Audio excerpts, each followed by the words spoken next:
isn't just a number on a screen. It's a frequency. It's the silence in a first-class cabin while everyone else is screaming for attention. Welcome back to The Extraction. The soul key, justice.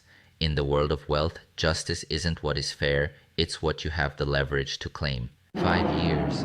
That's how long it took to go from the basement floor to seat 1A descending into Singapore.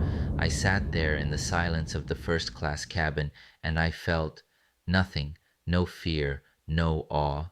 Success is only special when you think you don't belong. I belonged. The air in Singapore smells like cold money and expensive ambition. I wasn't there to admire the view. I was there to perform surgery on a deal that was bleeding out. The stakes were raw. My CEO wasn't just buying shares. He was gambling his life. He had mortgaged his house to fund this buyout. It was ego. It was control. It was the desperate hunger of a man who refused to be a minority player in his own kingdom. I spent a year in the trenches with 8 different banks, syndicating a deal that felt like holding a mountain together with silk threads.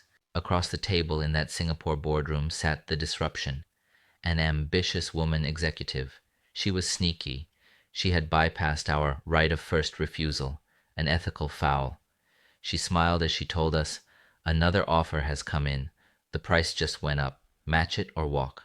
She wanted a show-off moment. She wanted to prove she could squeeze the lions. The room exploded.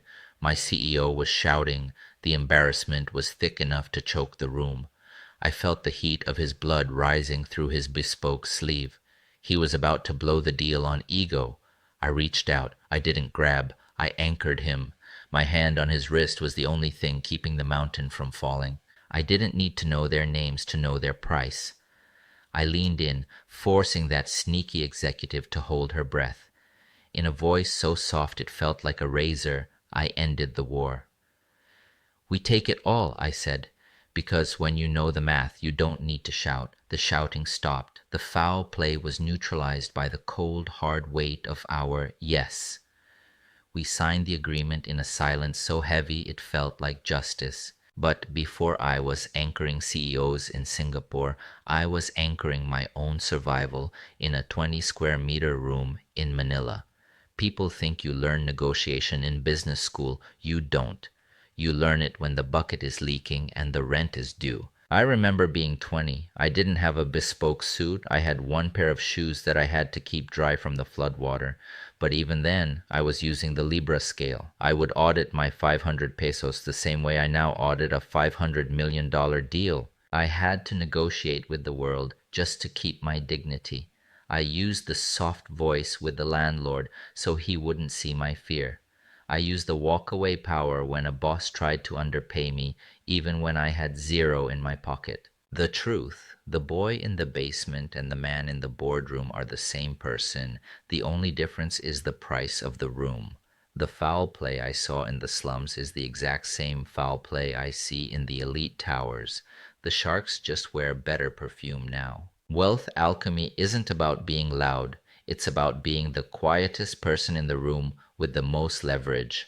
Never enter a room without knowing your walkaway point. When you balance your internal worth with your external price, the world has no choice but to pay the difference. The LIBRA Survival Audit. 3 steps to leverage. 1. The value to volume audit, the 10x rule. The reality. If you are doing 10x the work but getting 1x the pay, the scale is broken.